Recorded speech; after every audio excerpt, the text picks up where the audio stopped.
तो दोस्तों आज हम ये देखते हैं कि निसंतानता के लिए अगर आप फर्टिलिटी स्पेशलिस्ट के पास जाते हैं तो आपके लिए किस तरह के टेस्ट एडवाइस किए जाते हैं। सबसे पहले ये समझना जरूरी है कि इनफर्टिलिटी ट्रीटमेंट किसी एक की नहीं की जाती, यानी सिर्फ स्त्री की या सिर्फ पुरुष की ट्रीटमेंट नहीं होती। ये ट्रीटमेंट एक कपल की मिलकर की जाती है।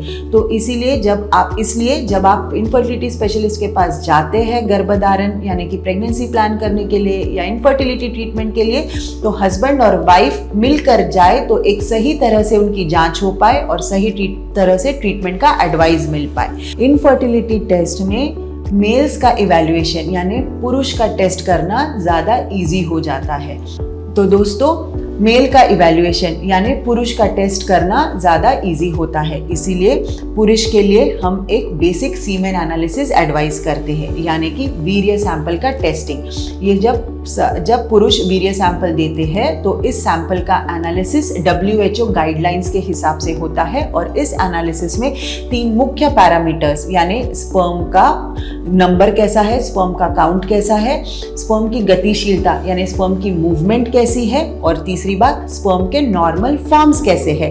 ये 3 मुख्य पैरामीटर्स जांच किए जाते हैं। इसके साथ साथ बाकी और पैरामीटर्स WHO गाइडलाइंस के हिसाब से चेक किए जाते हैं और डिटेल रिपोर्ट दिया जाता है।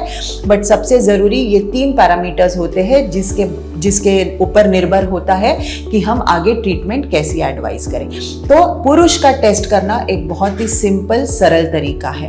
अब आगे के जो टेस्ट है स्त्री पर जो किए जाते हैं वो ऐसे होते हैं कि स्त्री में हम एक गर्भाशय कैसा है ये चेक करना जरूरी है।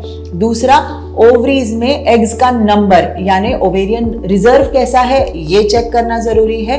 और तीसरा कि फीमेल्स का जनरल हेल्थ कैसा है, उनका हेमोग्लोबिन, उनके शुगर्स, थायराइड या प्रोलैक्टिन लेवल्स, कुछ हार्मोनल लेवल्स कैसे हैं ये चेक किए जाते हैं। तो स्त्री के लिए हम एक स्कैन द्वारा पहले ये चेक करते हैं कि गर्भाशय कैसा है, ओवरीज में यानी अंडेदानी में एग का रिजर्व कैसा है, साथ ही साथ कुछ और फाइब्रॉइड्स या पॉलिप्स या एंडोमेट्रियोसिस जैसी कोई कंडीशन तो नहीं है, गर्भाशय का कोई डेवलपमेंटल प्रॉब्लम्स तो नहीं है, गर्भाशय का 3D शेप कैसा है यानी कैविटी नॉर्मल है, यानी ये पूरा एक डिटेल्ड अल्ट्रासाउंड स्कैन द्वारा चेक किया जाता है। दूसरी टेस्ट महिलाओं पे जो होती है वो ब्लड टेस्ट होती है।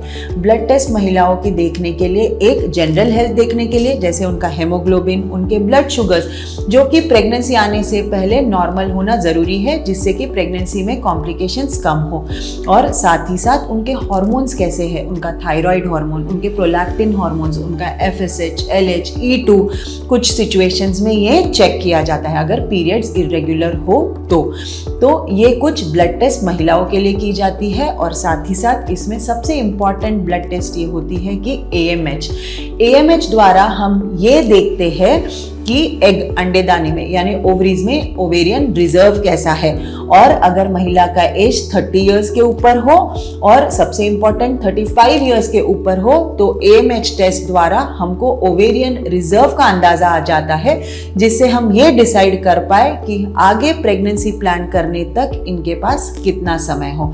तो ऐसे महिलाओं के लिए एक स्कैन होता है, कुछ ब्लड टेस्ट होती है, और ये सारे रिपोर्ट्स जब आ जाते हैं तो आगे फिर ट्यूब टेस्ट यानी HSG एक एक्सरे द्वारा ट्यूब्स ओपन है या नहीं ये भी चेक करते हैं। और इन सारे टेस्ट पर निर्भर करता है, रिपोर्ट्स पर निर्भर करता है कि प्रेगनेंसी प्लान करने के लिए आगे किस तरह बढ़ा जाए। कोई एक्टिव ट्रीटमेंट करने का इमीडिएटली ज़रूरत है या नेचुरली कुछ और समय ट्राई कर सकते हैं, ये हम रिपोर्ट्स के ऊपर डिसाइड करते हैं। धन्यवाद।